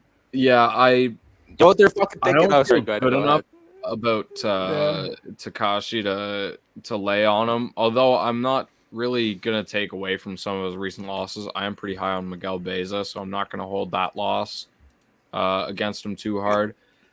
But, I mean, they're seeing some... Gunner's a veteran. He's been around the game. We've seen him against names. If he comes back, who knows? Maybe he comes back rejuvenated. We really don't know what we're seeing, so I'm probably going to avoid this fight.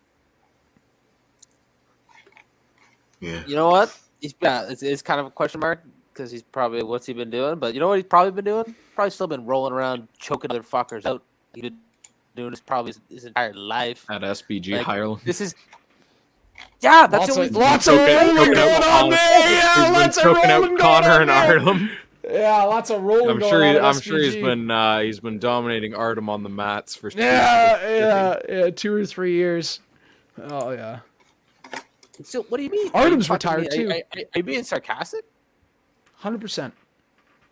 Like that's sure the that's fucking thing what they do. he's. That's the only thing they do well there. I'm not being sarcastic. Well, yeah, I'm sure. Gunnar Nelson's one of the fucking. He's been improving it, but high level jiu-jitsu. Wait, he's only 33, eh? I thought he was way older. Yeah, bro. Like I don't like. Bro, he's gonna appear and he's look going at that number. That's like looking at Krylov and saying he's only 29. Bro, it doesn't matter. Bro, that was Miguel Baeza's first career fucking submission. He's gonna come in here and choke this motherfucker out. Book it. This is not even. I actually could see a permanent retirement after this fight because Sato pretty much only wins a couple of ways, and it's called bombing your ass into the shadow realms. And trust me, he could definitely do that to old Gunnar Nelson. Gunnar will be getting on the plane back to old Iceland. Good luck with that one. Literally, every single fucking. Literally, the only way this month, like, barring one fight, this just guys get subbed. In the UFC, you just get subbed. You got an elite fucking grappler and black belt, and you're just fucking wow. Like, I'm not letting fucking straight chop on him, but what do I get for the finish? And it's dog shit. If I get probably shit. It's dog shit. What's this? Exactly. It's probably shit. What's sub over there? Give me something that looks value. What's the sub? I need something. Oh fuck! This is a clear stay away fight. You bet the under 100%. No, I'm staying away. I'm gonna stay away of it. Yeah, because he'll knock him out early. It'll be like under 1.5 for sure. I don't think he knocks him out. Who the fuck knocked Gunnar Nelson last? It doesn't matter, man. Who the fuck kind of does though. The rule of durability is like the most consistent rule of betting MMA. Chin lives. Especially when the guy hasn't taken any damage for the last 3 years. Probably got a fucking I've got Gunnar inside the distance at minus 145. I don't know what you were looking at. And then I've got him by submission at minus 135. Ugh. Fuck. Terrible. That is fucking terrible. Holy shit. Oh, that's so funny. I was expecting at least like some guy. And there you go. They're white. The Ponzi. Ponzi scheme got him. So the Argentine dagger Yeah, got that's him. 5 years ago. It's fucking 5 Wasn't that an elbow too? That was disgusting. I remember it. That was an elbow. That was actually. I gotta look that up right now. Wasn't that what? Wasn't that the Neil Magny one that was an elbow? No, that was. Never mind.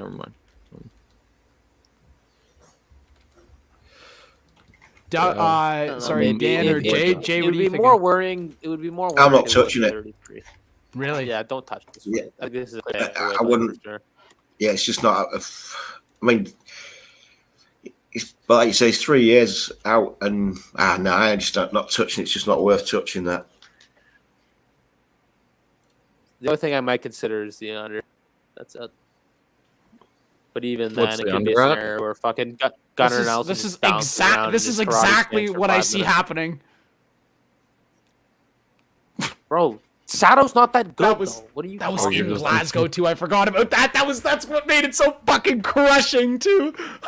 Oh, that was terrible. I'm just gonna send that in the private chat for everybody to watch at their own discretion. That's exactly what I see though. He'll come in, shaved head, Doug, looking every bit of that 33, and you'll go, oh, he's only 33 though, and he'll look every bit of 33. He's 28 then. Exactly. Does he look 28 there? No, he looks about a solid 40 there, or 34 there. He'll be on his way out for this fight. And they'll be saying the same thing. And they'll be going, he's a solid grappler, he's a solid shooter, and he's hurt. Nelson's stumbling around like a fuck. And then that's when he might actually sub him though. That's when he might get him. Calling this one to a T. Okay, but let's get back to it though. Yeah, for a fight that we're all avoiding, we've spent a while on this. Oh, I'm gonna enjoy the fuck out of it because I like seeing these faces, regardless of whether or not I know who's gonna win. Yeah, I like seeing these faces. I like seeing these fucking guys, man, for sure. Now on to the next one. They are the reason we tune in. Exactly, right? Like single week. Exactly. Like, I'm honestly a little bit more excited about seeing fucking Gunnar Nelson fight Takashi Soto, thinking about it, than I am seeing Paddy Pimblett fight Rodrigo Vargas. And that's God. That's what? Crazy, though. Okay, you go ahead and take this next one, then. You start this next one off. I know, I'm more excited for Paddy, and I'm a Paddy hater. Yeah, it's just because like even if I don't fucking really like the guy, and I think I'm gonna fade him eventually, like he's still fucking an entertaining guy to watch. The reason I really remember talking about him with you, Pat, like when we've said on the channel before, when he won his first fucking Cage Warriors title, before he was even the double champ there, like he's good, not great. Vargas is old, and he's there to get finished. Dougie, I know, has a play. I think on this fight, and I have a play on the Paddy Pimblett submission at plus 200. Yeah, I think I'll probably do the same thing. I think Vargas is a tough-ass Mexican, and he probably won't get fucking knocked out. So submission's probably a good shout. Because he's there to get finished. The UFC was kind of more of a prove-it spot a little bit with the Vendramini fight, because Vendramini's better than Vargas. Like, I don't know. Like, that's what I mean. That's what I mean, man. Vendramini is better than Vargas every fucking day. Yeah, so that was more of a prove-it spot in the last fight. Yeah. There will be a day to fade Paddy Pimblett. It is not today. Oh, yeah. No, exactly. Absolutely. I totally agree. Okay. Totally agree. I don't think there's much to say about this fight other than that itself. Probably do 2-3 split. 2-3 split and sub for Paddy. Yeah. I'll probably do the same. A clear path to victory. He's the better grappler. He didn't show too much of his grappling last fight, which I believe is much better than his striking, so I'd expect him to show some good grappling here. That's what I mean, right? And not want to be maybe a highlight reels of his head getting bopped around, and maybe instead just show a little bit of dominance, show a little bit of fucking roll tide on this motherfucker. It's what I would like to see, at least from Paddy Pimblett in this fight. A little bit of let's not fucking stand and trade with a guy that you don't need to. Let's just fucking work him a little bit and see what we can do. Jay, what are you thinking about this one? That's straight through for Paddy. Yeah. Just depends. I think it probably depends. First round, I think it'll be getting through. I think probably second round he'll finish him. Probably, by submission, probably. Yep, I like that. I totally like that. Yeah, he's definitely not. Yeah, he's he'll go through Vargas. At least he should do. Exactly. You know what I mean? Nothing's ever certain, but yeah. No. Definitely Paddy for me on this one. Yep. This next fight here is going to be our co-main event of the evening, and it's going to be a hellraiser of a fight. And Arnold Allen and Dan Hooker. Main event. Exactly. You got Dan Hooker, who's come down to 145, and he's just looking absolutely diced up. Like you can see he's so vascular, it's almost disgusting at this point. He's got basically no meat on his bones, not that he ever had any before. And I think it's going to be interesting to see where a guy like Dan Hooker, with his back up against the wall a little bit, on kind of a little bit of a bad skid. I mean, he had the Hack-Paras fight, which he kind of was his get back from the Chandler loss, but then went on to take a tough fight in Makhachev, and he knew it was a tough fight. And that's kind of the guy that Dan Hooker is, willing to test himself against the toughest guys. I don't see it being any kind of different here in a tough test in Arnold Allen, except this is kind of more where Arnold Allen likes to fight at 145 pounds. I mean, this is kind of just one of those ones, man, where I also, once again, play a lot of favoritism in it.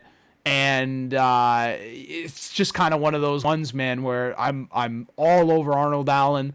I'm picking him to continue his kind of what I would call a little bit of a dominant terror right now, which I'm enjoying watching him go on in the UFC.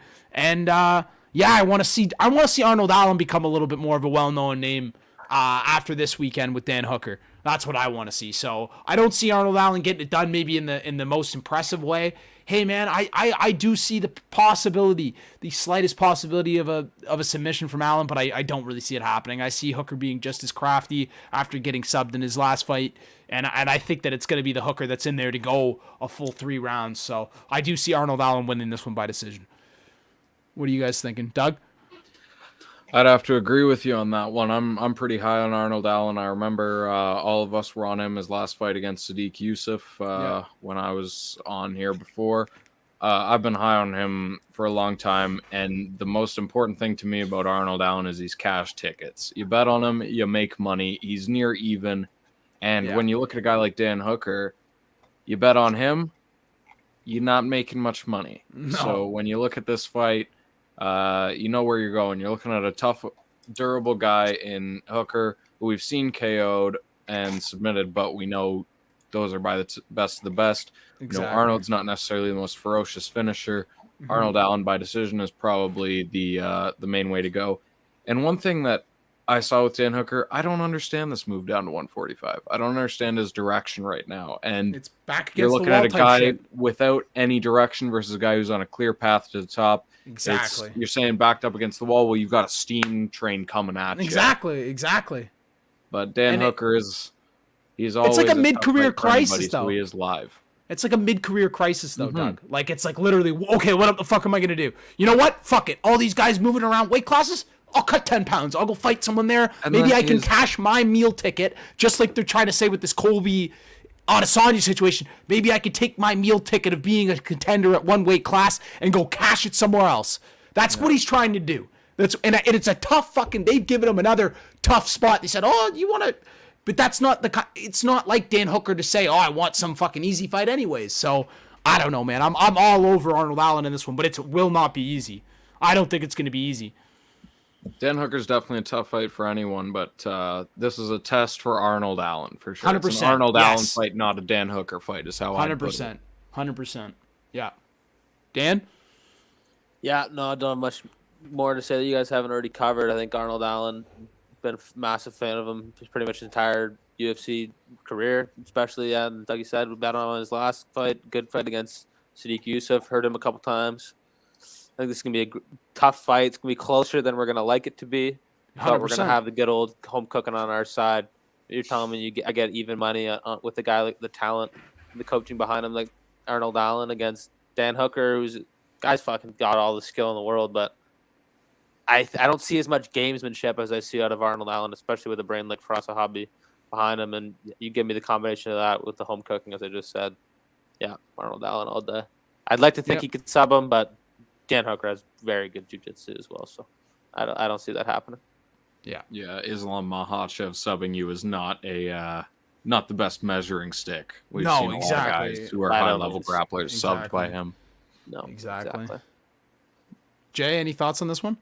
Alan, by decision. There you go. Again, Simple. I like it. You've covered it all. Yeah, and Dougie, shout out Dougie. Yeah, sorry. Go ahead, Jay. Yeah, apologies. Yeah, it'll be a tough fight, but I think Alan will edge it all the way through. I don't think it'll be a split decision or anything like that. I think Alan will win it, but it won't be easy. Yeah, 100%. I like it. I like it like that exactly too. Yeah, I was just gonna say shout out Dougie. I think he pointed out the line like where it was a couple weeks ago, and I was able to get a nice like $50 down on like the plus 100 there, and I'll probably definitely be investing more now. AG, I got the line all the way up at plus 105. Beautiful. Yeah, it's fucking gorgeous. Now like, it's yeah, it's just looking down unreasonable. It close just to shouldn't minus be, like, 120. Guy's on a 7-fight win streak, or 7 or 8 fight win streak in the UFC. Like it's ridiculous. Like Dan Hooker's very good, but like eight fights. I just like most of the fights too. Like Dan Hooker's just there to be hit, and Arnold Allen's just a guy like he may look like he's not fighting the more entertaining fights because he's just fucking his footwork's too good. He's getting away from shots. He's not in there just getting in brawls like some of these guys. Like big fan of him, and I'm gonna continue to. Can't hop off the train now, right? When he's getting to the top, this fight, and then he's gonna be fighting one of these. Probably. Fuck, he's only gonna be fighting like the Ortegas of the world after this, and then championship shit. Like, yeah, the only guys probably above him his now next are fight's gonna be like Yair or Ortega or something. That's and why I'm looking. That's fight. why one of the things I said, I need Arnold Allen, more people to be talking. Well, they're gonna have to be after this weekend, right? It's gonna be an unforced situation where it's gonna be like when he does beat Dan Hooker. What are we talking about with this guy now? Part of the reason why the line is how it is, right? People I don't think know this guy. Part of the reason why he's the co-main event, right? It has to be. I don't, his background, sure, right? But still, well, Dan Hooker more so. If he's fighting anybody else, he's not the co-main. I don't think. They're sure, but why? Yeah, why they make the fight? There's all these very good variables that go into it. They need something to do. But I think actually they said it. Sorry, just a question. I could be wrong on that if nobody has the answer. Oh, he could be a co-main on this card. Yeah, I probably shouldn't say that, but he was the co-main with Sadiq. He was. I think it's kind of one of those spots, and I think they said it in the interview. With the chirps. No, but I just don't think like people don't know him. Like if you, I agree. I agree. Even people that watch UFC pretty regularly, I don't even know if like if you're asking people who to name their contenders in featherweight, like I don't think he usually would probably come up on most people's even radars. when I looked at the rankings, I believe he's ranked number 6 right now. I thought he was ranked closer to 8. I'm a big Arnold Allen guy. I didn't even know how high he was. And like who's even that above him? It's Holloway, Ortega, Yair. Where's Zabit in that? Is Zabit behind him or? I don't think Zabit's in the rankings right now. Oh, I think Josh Emmett's up there, Yair's up there, Ortega's up there. Cater might be above him at 5. Mm-hmm. Right, yeah, Cater would be. Chikadzi's right behind him, I guess. After the loss. I guess I could just. Yeah, it's like, but like this is like, fuck. Like after this, it's literally it's number 1 contender fight after this, pretty much. It's probably the next fight after the. Which is going to be like, I don't know if like, fuck. Like, I think he beats a Dan Hooker. I don't know if he fucking beats Yair or Ortega. To be honest, that's where it gets down. He's number 7 right now, not number 6, and it's Emmett, Cater, Zombie, Yair, Ortega, and Holloway. Zombie's the only one of those guys he beats. To be honest, I think. Fuck, unless like, but the thing is, as much as I'm a fan of, like, he does also show that every single fight he gets better. He gets better, right? If he goes out, him beating Josh Emmett as well. Outclasses Dan Hooker, then now we're like, okay, now if it goes out and finishes Dan Hooker, it's even crazy. The guy that fought that's Sadiq when it Yusuf, gets crazy. The guy that fought Sadiq Yusuf loses to every single one of those guys except for Zombie. I agree. Agreed. So this is kind of our last, and you don't really get Arnold Allen ever kind of really close to pick 'em odds, even in that streak, except for the last fight where we cashed in on. Yeah, fuck. I already have $50. This is gonna turn into an unreasonable play for me. Probably, I'm probably gonna double that, and I'll probably have a little bit on the decision. I'm just like, I just don't like Dan. Besides like a lucky like knee up the middle or something like that, which fucking knock on wood, like fuck, I don't really see how Dan Hooker wins this fight. I think it's just. He's better everywhere. He's going to win. It's home cooking, baby. It's going to be interesting. Now to the main event. Tom Aspinall, Alexander Volkov. One of these ones where I feel like I was gonna say how many main event 0 gain.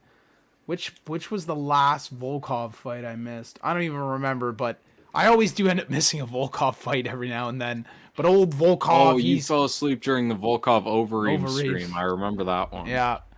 And then I remember Volkov versus Gon, because I bet that decision. That was easy money for me that night. I remember just saying that's easy money decision.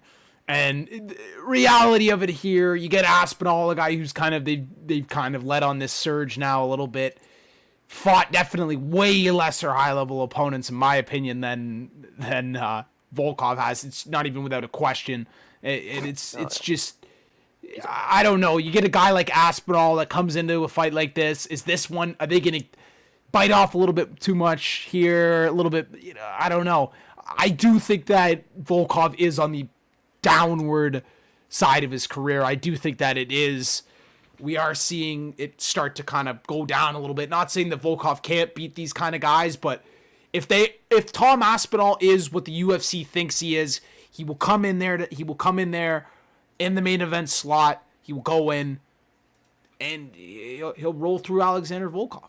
He'll roll through his ass. It might not be a finish because it's not easy to do to him, but he'll put on a clinic. But that's the thing, right? You go, Tom Aspinall, how many fucking 5-round fights have you fought, brother?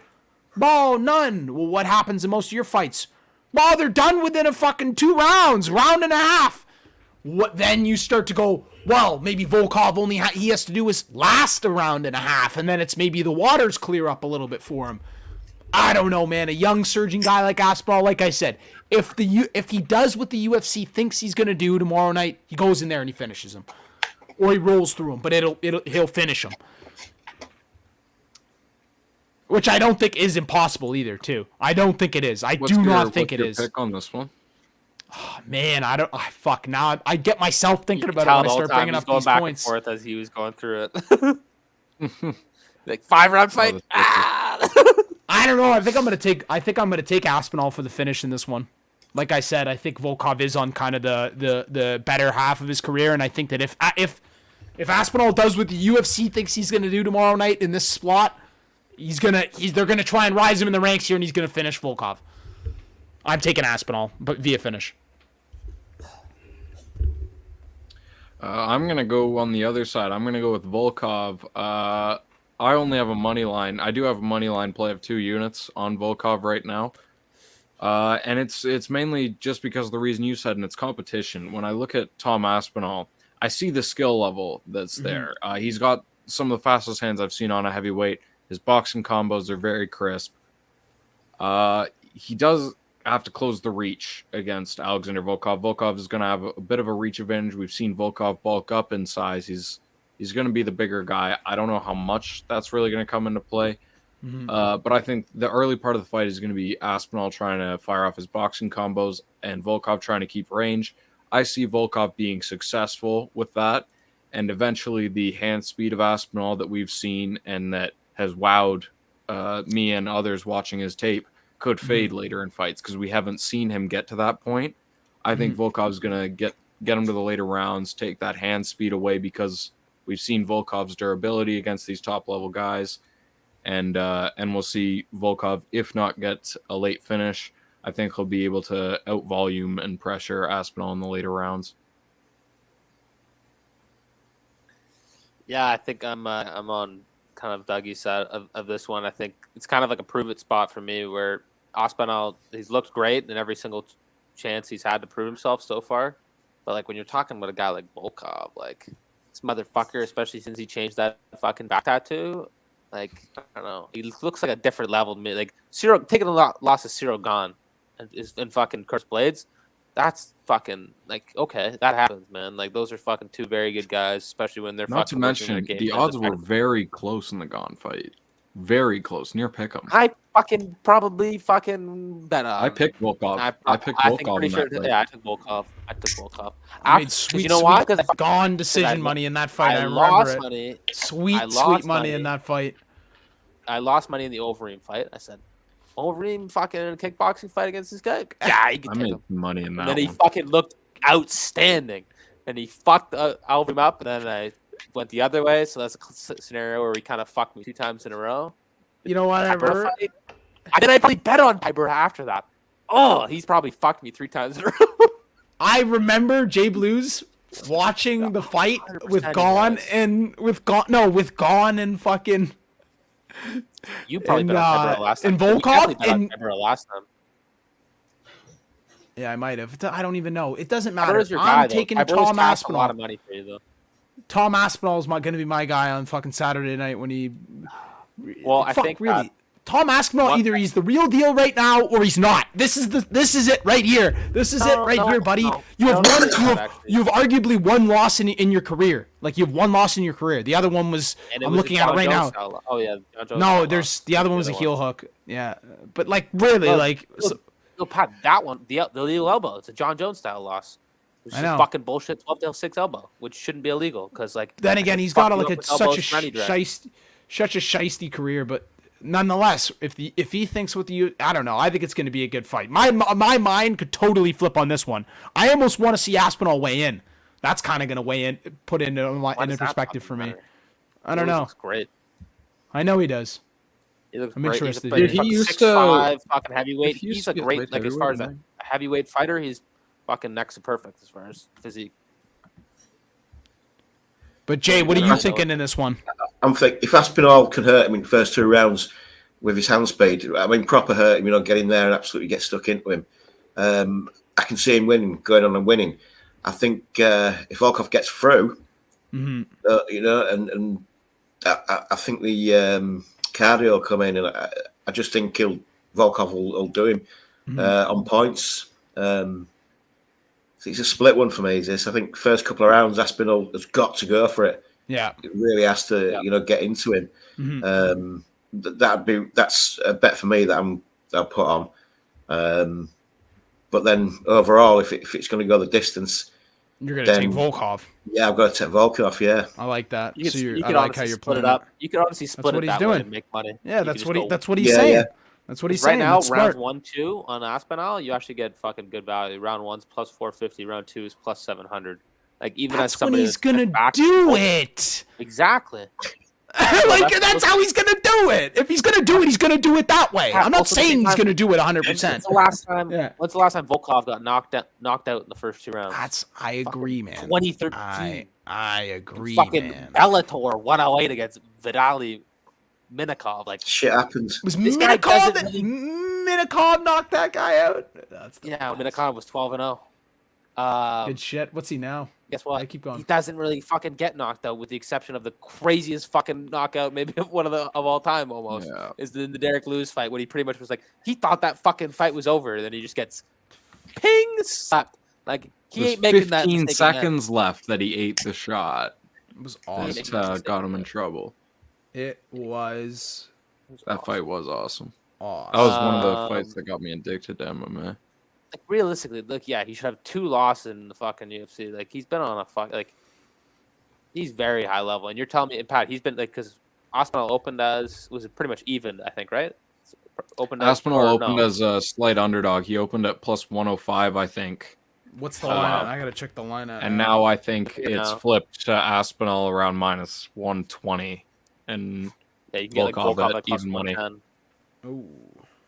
I can get it might have even shifted more. I think I probably made my Volkov play a little bit too early. I thought the public had shifted it as much as it was. Now that it's at the line that it is right now, we're going to see that get cranked even more by fight night. We're going to get Volkov at plus 120. The heavy bet on Aspinall come in towards Friday and Saturday. It'll come in heavy, obviously. I'm gonna do a full Brit fucking lineup parlay. I already know I am. A couple Welshmen, a couple Brits, all in one parlay. I can feel it. Well, actually, I don't even know what fucking. This is the problem now. What fights don't have a Brit on it? No. Nathaniel Wood was gonna be the fucking UK fighter that I was gonna fade. Now I don't know who it is. Oh wait, no, it's fucking the main event. Oh, it's it's Aspinall. Duh. I was gonna say you on Volkov. Yeah, I'm stupid. Don't fucking worry about it. Oh yeah, and Molly McCann. I'm fucking really stupid. But also the decision. I feel like we've been making pretty good money off betting main event decisions recently. I think this is going to be the one that we're not gonna. This is going to go the distance. I think Aspinall, as kind of Jay said, he has to go for it in the first 2 rounds. I think even if he tries to play a more reserved fight, that's the Volkov fight. Then you're getting fucking pieced apart by that jab. He starts power jabbing your ass, then you're fucking, then you're fucked. Then you're fucked. Yeah. So I think we're going probably 3, 4, 5 Volkov. Let's bring you into the real fighting rounds, son. Yeah, let's bring you to the man rounds. The later rounds, Volkov's weight will tell as well. He's going to be at least 1.5 stone heavier. 100%. Volkov's gotten way bigger since, I think it was after the Blades fight, because he wanted to up his wrestling. And when he fucking changed the tattoo, it's his final form. Yeah. Just let you know, Pat. This because I'm gonna help convince him. You'll be on Volkov by fucking fighting that. I can almost fucking smell it. I might be. I don't really like Aspinall. Like, that's the thing. I don't think I fucking picked Aspinall to beat. Actually, I think I did pick him to roll through Arlovsky. Spivak, I think I faded his ass. Yeah, you were probably all on Papa. Oh, Spivak, I definitely took Spivak on that fight. I think I took Spivak. The 3-4, so round 3 is 19-1, 4 29-1, round 5 34-1. That's so worth putting a couple bones on. That is probably so worth half a unit on each of those for both. Why not? You're just spending a couple $100 in a heartbeat. If that's definitely what I'll do. Basically, though, I'm gonna play that fight. I'm gonna play this fight just the way that Jay said it. I'm gonna play it betting wise, just like that. You definitely could. That's how I am playing it. But I don't like the. But yeah, you could put the decision on it too. You just go 1-2. Yeah, 1-2. Yeah, you could just do that easily. 1-2 Aspinall, 3, 4, 5 Volkov, and then points Volkov. Other than that, though, on all those, you pretty much guarantee yourself fucking something. That's the full card. Not even close to the timeline that we wanted to hit. At this point, it's already an hour 40. Oh, but honestly, is it a fight? That's pretty much all I wanted to do. Either on schedule. Exactly. That's pretty much what I wanted to do, though. Is I wanted to go through the card. There's not too much news I really want to get through. Like, unless we got the UK correspondent still. That's what I mean with us, and I appreciate you, Jay. Thank you. No worries. Because I'm gonna contribute a lot, like. But I am gonna put the timestamps in this for sure to break it up, because I already had some people asking me a couple weekends ago about picks for this card, and I was like, what the fuck cares about the UK card? It's at 1:00. Half you normal people that watch this aren't gonna be awake. That's the whole problem. People aren't gonna wake up. They'll forget, right? I'm gonna have to set my fucking alarm. I love waking up for these. Because I'm more in my prime at like 1:00. At fucking 2 p.m. Great. I'm more in my prime at that time than I am at fucking like 8 o'clock, 6:30, 7 o'clock. It's like, God, it's almost a correlation. They've been starting these fight nights a hell of a lot earlier. We've been making more money. It's fucking simple economic. Just keep it probably is. Early. It probably is. Yeah. And it works for me. Exactly. It works. It works for everybody. Yes, 5 p.m. start. Football's finished. Quarter of an hour early. So I've got a full day of sport from like 12:30 my time, right the way through till it's going to be a long day for me. As soon as football's finished, I'm straight on to MMA now. It's brilliant, superb. 15-minute break. It's perfect. Yeah, quick wank and that, and job's good. And some chips, and that's it. Yeah, man. That's it. But yeah, other than that, I mean, I don't really know if there's really too much shit to go through. Like, we could spend another 40 minutes going through bookings and shit, but like, I think we've already done a great job going through the entire card. Like, we could talk about a million different things. Paddy Pimblett getting into a fight with Taporia and across a fucking kitchen table. They look like they were 5 years old, for God's sakes, throwing shit and screaming and Fuck you, bitch. Yeah, I love. And then you could hear obviously the other F-bomb dropping out in the. He's fucking. That was the best part. They like bleeped out everything. Yeah, I know. It just fucking out of everything. You can hear it so well, and I'm like, oh, that's perfect. I was like, nice. I was like, whatever. It's like he was saying FAHHIT. I know. That's the best part about it too. I love the accent. And I don't know, right? You could talk about Kevin Hall and fucking basically he's like a vigilante now. Yeah, he's like fucking Batman now, like just fucking shit-faced, just fucking doing whatever he can to get a fight. That guy that video was so awesome, though. He's like Yeah, the cops want to interview drunk. me. I'm not going to do drunk. that. He's drunk. Yeah, he's Wasted. drunk. He's literally drunk. It's the best. And the best part was his buddy's name was Patrick too. He goes, Patrick, what you think about that or whatever? And his buddy's sitting there. You see his buddy tuned in. His buddy's like, holy fuck. He's like, yeah. He's like, what do you think of it, man? He's like, oh, they fucked up. They got crazy. He was like, shit got crazy in there. And I love that shit. They were apparently they just announced Nami Yunus Esparza for 274. Yeah, it's the co-man. Oh, who's watching it? Is that? That's Dan. Hey, he's fucking rip roaring, man. He's fucking. I know. Would you say? I know. Yeah, I know. Dougie loves all the people on fucking Twitter that are all just like, Patty will fucking wipe Tapuria. No way. It kills me because those people, they're from They Barstool. make my life so much easier because all the Barstool people, they're gonna go and they're gonna hammer Patty Pimblett. 100%. As dumb people do who see hype jobs in these sport. And if that fight comes together, it's the perfect storm for bettors. The public is so on Pimblett. The logic is so on Tapuria. Thinking about the potential of that fight getting booked, I might make my biggest bet ever if I get a decent line on that. And I'm not even close to exaggerating. Just a change of thing. There's a few good fights, boxing fights on as well on Saturday.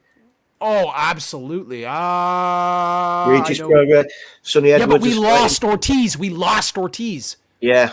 That's my guy. Like, Ortiz is my fucking dude. Luis Ortiz? No, Virgil Ortiz, the young. He's still fucking fighting. He is still fighting, though. He is still fighting. Nonetheless, I should have known. But... Yeah, he's still fighting. Trust me, he could fight Deontay for a third time. I wouldn't even be surprised. But who is fighting this weekend, Jay? I'll go through. I want to talk about it right now. Sonny Edwards is fighting. Regis yes. Progress. Sokolovsky's fighting. Oh no, that's on Friday. Obviously against Progress. Avanusen as well for European welterweight title. That'd be a good fight. I reckon he'll knock him out. There's a few good fights. Oh yeah, you get the Alexis Rojas, Blair Cobb's fight. That's the co-main, I guess. Yeah, so there's a few good boxing fights as well. Blair Cobb's calling out Errol Spence. He's got problems, man. He's got demons. And Errol Spence said, demons. He goes, you're the 33-year-old prospect that's talking about me, man. He goes, you got problems, man. But yeah, nonetheless, man, we got a full weekend of fights here, and I'm looking forward to it. I love the early starts. Yeah, I love the early starts because it opens up the rest of the night to be you can watch fucking whatever, right? And I'm definitely gonna. Doug Las Vegas Bets open UFC 2021 Panini trading cards on my channel. New video dropping tomorrow. There you go. We master of sneaking in shitty self promo. No, I like that. No. Fucking got to post your. I'm excited. As you can see, this is my favorite one that I've pulled so far. It's not in the video tomorrow, but I've recorded a bunch of these. Rookie season ticket Hamzat Chimaev right here in the sleeve. Dope. Yeah, and I've still got one more box left to open. I've recorded a bunch of videos, so you'll be seeing a bunch of MMA trading card content from me. I'm excited. I want to get some of those cards. I just want to get a nice collection and put them all in. Maybe a frame and then put it up on the wall or something. I don't know, but yeah, some cool stuff like that. I was gonna say Friday at in the afternoon. They got a Cage Warriors. Couple random names. I'm just looking at this bomb that they have fighting with her. It's 12-12-2. What is it with these fucking fights? What are you talking about? Cage Warriors? Yeah, they got this guy Patrick Velve, 12-12-2, fighting the co-man. That's the best. Oh my god, these guys won 2 fights in the last decade. It's disgraceful. And there's another one, PFL Challenger Series. I think that's on Friday night as well. I'm just looking what weight they have for this week. I haven't watched. Have you caught any of those? They're making them tough to fucking Challenger, watch, PFL Challenger Series. Too late for those. You say what? Say why? What time are they on? Wait, are they? I don't know. Aren't they? No. What are they on? Friday night? I don't know. Holy shit! They got Canadian. They got Canadian this one. No, but Yeah. it's on some stupid fucking network that like you have to fucking pay. It's like it's stupid. Like Fubo Dan's TV. already paid for it. No, I fucking won't. But like I've I been make trying to money on research fucking March site. Madness a bunch crazy, so I haven't been watching any of the regional stuff or these. I missed Bellator last week for the most part. So these are the lightweight fights. Okay, you don't know. They do it similar to like their regular season where it's kind of like a contender series, but it's all the same weight kind of thing. Yeah. Oh god, this fucking Canadian's on the fucking card. He's 8-4. His nickname's the Canadian Badass. Jesus Christ. But other than the old Canadian badass Dan, TriStar. I think we're gonna wrap. He must this have been one training up with for the Arnold night. Allen. I think we're gonna wrap this one up for the night. I appreciate everybody for coming out. This has been Fight Guys, where you should see us back next Wednesday.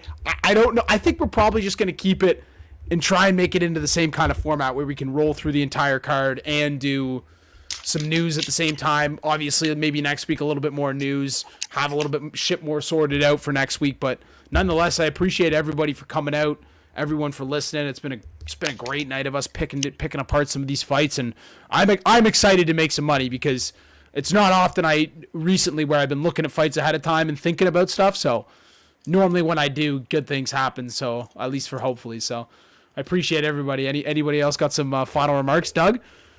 I'm glad to be back on stream with the boys. Absolutely. It was a Love lot of having fun. you. Glad to be pumping out all this MMA content. Thanks for watching, anyone who has. Absolutely. Dan? Yeah, pleasure as always. Good to have Doug back, and just announced Doug Rose gonna defend her title May 7th. There it is. And Mr. J. Michaels, any final passing thoughts from you, sir? Yeah, no, good content tonight. Really enjoyed it. Looking forward to the card on Saturday night for me. So Saturday yeah, afternoon exactly. for you. Yeah, Really it's gonna looking be forward beautiful. to it. Yeah, so am I, man. I'm actually really juiced up for this one, man. It's a Yeah, nice as well, stacked yeah. card.